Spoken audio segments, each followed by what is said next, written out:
નમસ્કાર મિત્રો સ્વાગત છે તમારું અમારી યુટ્યુબ ચેનલમાં। આપની સાથે હું છું પિનલગીરી ગોસ્વામી।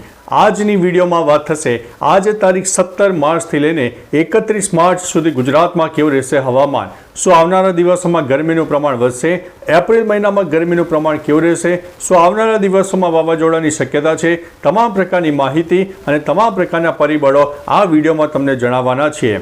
મિત્રો આજે તારીખ 17 માર્ચ છે તો આજે ગુજરાતના મોટાભાગના વિસ્તારમાં સામાન્ય ગરમીમાં આપણને આંશિક રાહત મળશે, કારણ કે અત્યારે ઉત્તર ભારતના ઉત્તરી પટ્ટામાં back to back western disturbance સક્રિય થઈ રહ્યા છે, જેના ભાગરૂપે થઈને ઉત્તર ભારતના ઉત્તરી પટ્ટામાં સામાન્ય બરફવર્ષા અને વરસાદ પણ જોવા મળ્યો છે, જેની અસર દિલ્હી સુધી પણ જોવા મળી છે, જેના કારણે થઈને સામાન્ય ઠંડા પવનો ગુજરાત સુધી મળી રહ્યા છે। એની અસરના લીધે થઈને ગુજરાતના તાપમાનમાં પારો જે 42 ડિગ્રી સુધી પહોંચી ગયો હતો તે ઘટીને 4 થી 5 ડિગ્રી નીચે ઉતરી ગયો છે। એટલે મિત્રો ગુજરાતના મોટાભાગના વિસ્તારમાં ગરમીમાં આપણને આગામી 2 થી 3 દિવસ થોડીક રાહત મળશે, જેમાં મહત્તમ તાપમાન 33 થી લઈને 38 ડિગ્રીની વચ્ચે રહેવાની સંભાવના છે। બીજી તરફ મિત્રો સૌરાષ્ટ્રના દરિયાપટ્ટી વિસ્તારમાં પવનનું પ્રમાણ આગામી 2 દિવસ વધારે રહેશે, જેમાં 15 થી લઈને 30 કિલોમીટર પ્રતિ કલાકની ઝડપે પવન પણ ફૂંકાઈ શકે છે।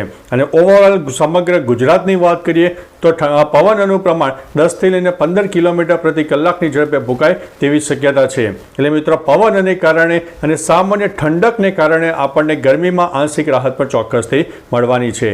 બીજી તરફ મિત્રો પ્રદૂષણની વાત કરીએ તો ગુજરાતમાં આગામી 24 થી 48 કલાક એર ક્વોલિટી ઇન્ડેક્સ વધુ રહે તેવી સંભાવના છે, જેમાં 90 થી લઈને 140 એર ક્વોલિટી ઇન્ડેક્સ રહે તેવી પણ સંભાવના છે। આવનારી તારીખ 20 થી લઈને 25 માર્ચની વચ્ચે કહી શકાય કે મધ્ય ભારત, પૂર્વ ભારતના અનેક ભાગોમાં વાદળછાયું વાતાવરણ જોવા મળે। ઉત્તર ભારત અને દક્ષિણ ભારતના પણ કોઈ વિસ્તારમાં આંશિક વાદળોનો રાઉન્ડ જોવા મળે, જેની અસરના ભાગરૂપે થઈને ગુજરાતમાં સામાન્ય આપણને ગરમીમાં ચોક્કસથી રાહત મળવાની છે। પરંતુ મિત્રો કોઈ જિલ્લામાં થોડું હીટ વેવની શક્યતા લાગી રહી છે। ઓવરઓલ અને સાર્વત્રિક ગરમીનો માહોલ થોડો આપણને ઓછો જણાશે।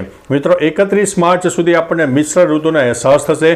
બપોર દરમિયાન થોડી ગરમીનો અહેસાસ થશે, પરંતુ મોડી રાત્રિને વહેલી સવારે આપણને ઠંડકનો પણ અહેસાસ થશે અને એપ્રિલ મહિનાથી ક્રમશઃ ગરમીની શરૂઆત પણ થઈ જશે।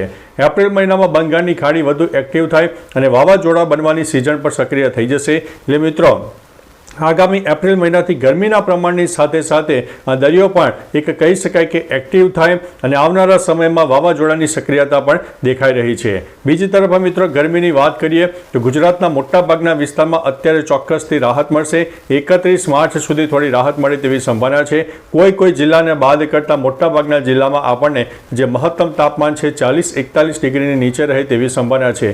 પરંતુ મિત્રો એપ્રિલ મહિનો કાળઝાળ ગરમીવાળો રહેશે, એટલે થોડા લૂ લાગવાના કેસ પણ વધી શકે છે, ડિહાઇડ્રેશન પણ વધી શકે છે, એટલે થોડા સાવચેત રહેજો, એલર્ટ રહેજો। બાકી મિત્રો ગુજરાત માટે એક રાહતના સમાચાર છે કે ગરમીમાં આપણને ચોક્કસથી રાહત મળવાની છે। બીજી તરફ મિત્રો અત્યારે જ્યારે મિશ્ર ઋતુનો અહેસાસ થઈ રહ્યો છે ત્યારે વાતાવરણ પણ એક કહી શકાય કે અસ્થિરતા જોવા મળી છે, જેમાં ખેતીના પાકને થોડું કહી શકાય કે નુકસાન થાય તેવી સંભાવના છે અને કેરીના પાકને સામાન્ય નુકસાન થાય અને કેરીનો પાક જે કહી શકાય કે 100% પાક આવતો હોય તેમાં થોડોક આંશિક ઘટાડો થાય તેવી પણ સંભાવના દેખાઈ રહી છે, કારણ કે એક તરફ પવનનું પ્રમાણ જોવા મળી રહ્યું છે, બીજી તરફ મિશ્ર ઋતુનો અહેસાસ પણ જોવા મળ્યો છે। કોઈ વિસ્તારમાં ગરમીનું પ્રમાણ વધારે તો કોઈ વિસ્તારમાં વાતાવરણનું અસ્થિરતા પણ જોવા મળી છે, જેની મિશ્ર ઋતુના ભાગરૂપે થઈને એક પાકને થોડું નુકસાન પણ થઈ શકે તેવી સંભાવના છે।